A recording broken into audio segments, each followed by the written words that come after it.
66 million साल पहले ऐसा कुछ हुआ था जिससे 96% मरीन लाइफ, 70% लैंड वर्टिब्रेट्स और 83% इंसेक्ट्स तबाह हो गए थे। अर्थ के वाइल्ड लाइफ ने एक ड्रास्टिक ट्रांजिशन एक्सपीरियंस किया था। मास एक्सटेंशन फैलाने वाले इस इवेंट ने अर्थ के आने वाले समय को पूरी तरह से बदल दिया था।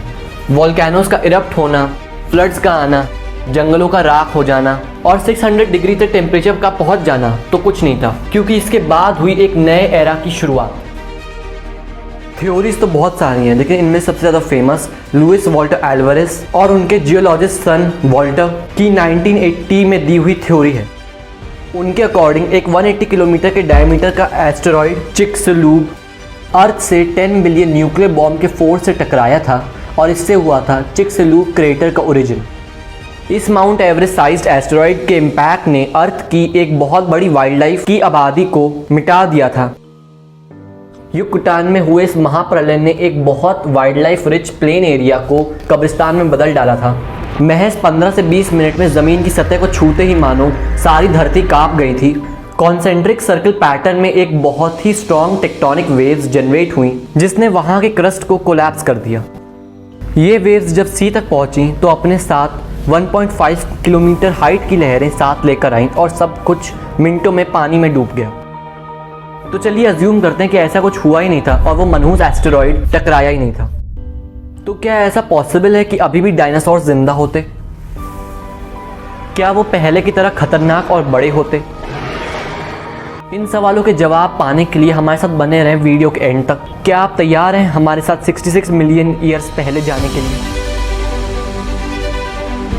हम पहुंच चुके 66 मिलियन साल पहले और एस्टेरॉयड नहीं टकराया। ये कितनी अच्छी बात है ना। वेल, इस दूसरी दुनिया में डायनासोर्स के लिए अच्छी बात है, हमारे लिए नहीं। अगर हम आपसे पूछें कि इस अर्थ पे सबसे ज़्यादा खतरनाक और ताकतवर जानवर कौन सा है, तो मोस्ट प्रोबेबली आपका जवाब इन्हीं में से कोई एक होगा। लेकिन अगर यही सवाल आपसे 66 मिलियन ईयर पहले पूछा जाता तो जाहिर सी बात है आपका जवाब कुछ और होगा।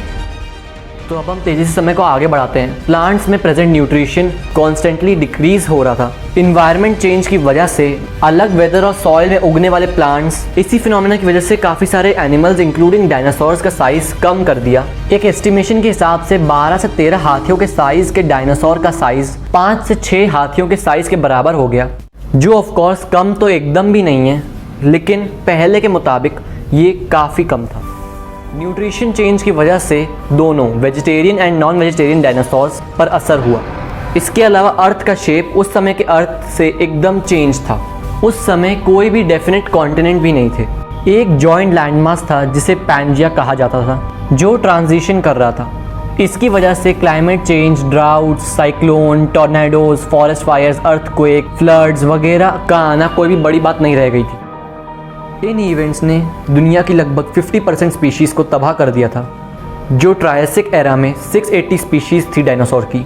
एंड होते होते करीब 200 स्पीशीज तक हो गई थी क्रिटेशियस पीरियड के एंड तक। माना जाता है कि डायनासोर्स मेसोजोइक एरा में एग्जिस्ट करते थे, जो कि ट्रायसिक एरा, फिर जुरासिक एरा और आखिर में क्रिटेशियस एरा में डिवाइडेड था।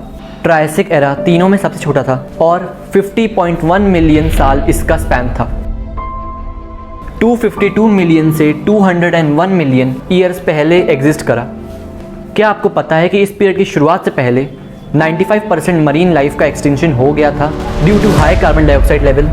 इसकी वजह से प्लेटियोसॉरस, कोएलोफिसिस, इओरैप्टर, हेरारोसॉरस और मेलानोरोसॉरस जैसे कई सारे डायनासोर्स इस एज में पाए जाते थे। फिर आता है जुरासिक पीरियड। 201.3 से लेके 150 मिलियन साल चलने वाले इस पीरियड में ये पीरियड डायनासोर स्पीशीज़ के प्रोपेगेशन के लिए सबसे ज़्यादा अच्छा पीरियड माना जाता है। फेवरेबल कंडीशंस होने की वजह से डायनासोर्स के फॉसिल हर एक कॉन्टिनेंट में पाए गए हैं, यहाँ तक कि अंटार्कटिका में भी। क्या आपको पता है कि एंजियोस्पर्म्स और जिम्नोस्पर्म्स ने इस पीरियड में इवॉल्व करना शुरू किया था? इस समय में कुछ बहुत ही अनोखी स्पीशीज़ एग्जिस्ट करती थी जिनका वेट 100 टन से ज़्यादा होता था और हाइट 100 फीट से भी लंबी। और हैरान करने वाली बात यह है कि एक बोइंग 757 एयरक्राफ्ट की हाइट भी और वेट भी इतना ही होता था। सबसे ज़्यादा खौफनाक डायनासोर टायरानोसॉरस, जिसका मतलब king of the tyrant lizards होता है, तो आप समझ ही सकते हैं कि इसकी मैसिव बॉडी, शार्प टीथ्स और स्ट्रॉन्ग जॉज नॉर्थ अमेरिका की फॉरेस्ट वैलीज का बादशाह बना दिया था। फिर आता है क्रिटेशियस पीरियड। सबसे ज़्यादा लंबे चलने वाले इस पीरियड ने मार्क किया था डायनासोर्स का एंड और अर्थ को एक नई शुरुआत दी थी। लेकिन कहीं आप भूले तो नहीं कि इस दुनिया में एस्टेरॉयड आया था या नहीं। ये पीरियड भी फेवरेबल था डायनासोर्स के थ्राइव के लिए, लेकिन इसका मतलब बिल्कुल भी नहीं है कि डायनासोर्स की स्पीशीज़ प्रोग्रेसिवली इवॉल्व करने लगी थी। खाने की शॉर्टेज, क्लाइमेट चेंज और नेचुरल कैलेमिटीज़ को ध्यान में रखते हुए आपको दोबारा से याद दिला दें कि क्रिटेशियस पीरियड के एंड तक केवल 50% स्पीशीज़ ही सर्वाइव कर पाई थी। इस समय तक प्री ह्यूमन स्पीशीज़ ने एक कदम रख लिया था इस दुनिया में और थोड़ा बहुत रहन सहन भी सीख लिया था। फिर आज से 7 मिलियन साल पहले ह्यूमंस भी इवॉल्व करने लगे थे। आज से 2.5 मिलियन साल पहले फिर हुआ एक भयानक इवेंट, द आइस एज। इस समय पूरी अर्थ को बर्फ़ की परत ने ढक लिया था। उस समय हाईएस्ट टेम्परेचर 8 डिग्री था और लोएस्ट -2 डिग्री। और सबसे ज़्यादा बुरी बात तो ये है कि डायनासोर्स को एक गर्म और ह्यूमिड कंडीशन वाला टेम्परेचर चाहिए थ्राइव करने के लिए। मीज़ोज़ोइक एरा में एवरेज टेम्परेचर 30 डिग्री तक होता है। इस पीरियड ने करीब 60 स्पीशीज़ जैसे mammoth, mastodon, stagmoose, giant beaver and giant ground sloth को एक्सटेंड कर दिया था। तो यानी डायनासोर से सर्वाइवल मुश्किल ही नहीं, बहुत ही ज़्यादा मुश्किल था, लेकिन नामुमकिन भी नहीं था। बहुत ही कम स्पीशीज़ जो कि पोलर हों उनके सर्वाइव करने के चांसेस थे। एक स्टडी के मुताबिक आइस एज से पहले इंसानों की 21 स्पीशीज़ थी और आइस एज के बाद केवल एक ही बची, जिन्हें मॉडर्न ह्यूमंस और होमो सेपियंस भी कहा जाता है। तो आप इसका अंदाज़ा लगा सकते हैं कि आइस एज की कंडीशंस कितनी एक्सट्रीम होती हैं। तो बचते बचाते अगर किसी तरह डायनासोर सर्वाइव कर भी लेते तो केवल एक कंगारू के साइज़ के ही रह जाते। क्यों? वही न्यूट्रिशन कम होने की वजह से और क्लाइमेट चेंज की वजह से। अगर ऐसा होता तो आज के दिन इंसानों के पास और भी ज़्यादा पैसा होता, डायनासोर्स के बॉडी पार्ट्स की अलग अलग कीमत होती, उनके भी दांत, स्किन, हड्डियों से पता नहीं क्या क्या बना लेते हम। आखिर यही तो किया है हमने। इसके चलते जो भी वाइल्ड लाइफ थी वो अब एक्सटिंक्ट होने लगी है। हम इंसानों की फितरत से इतना ज़रूर कहा जा सकता है कि अगर हमारे बीच आज डायनासोर्स होते तो वो ज़्यादा टाइम नहीं टिक पाते। हालांकि कुछ स्पीशीज़ जैसे chickens, crocodile, sea turtles, ostrich, snakes, sharks, bees, crustaceans और टॉर्टोरल लिजर्ड्स को डायनासोर्स के डिसेंडेंट्स बताया जाता है। साइंटिफिक रिसर्च और कई सारी आर्कियोलॉजिकल फाइंडिंग्स से ये प्रूफ हो चुका है कि कई सारी स्पीशीज़ कई सारी कैरेक्टरिस्टिक्स डायनासोर से सिमिलर करती हैं। तो क्या पता हमारे बीच पहले से ही डायनासोर्स की स्पीशीज़ एग्जिस्ट कर रही हैं। ना जाने इस दुनिया में कितनी सारी और चीज़ें हैं जो आज तक हम इंसान नहीं पहचान पाए। डायनासोर्स के होने से ये पक्का है कि ह्यूमन इवोल्यूशन और मॉडर्नाइजेशन में हमें 500 से 1000 साल तक और लग जाते, लेकिन वो नई दुनिया भी कम खूबसूरत नहीं होती।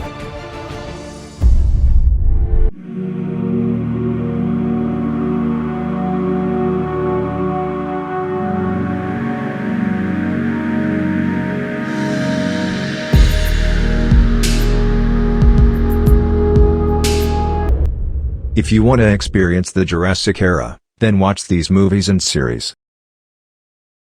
Do you like our intros and text effects or any visual effects? And do you want the same? Then contact us now through email. Link in description.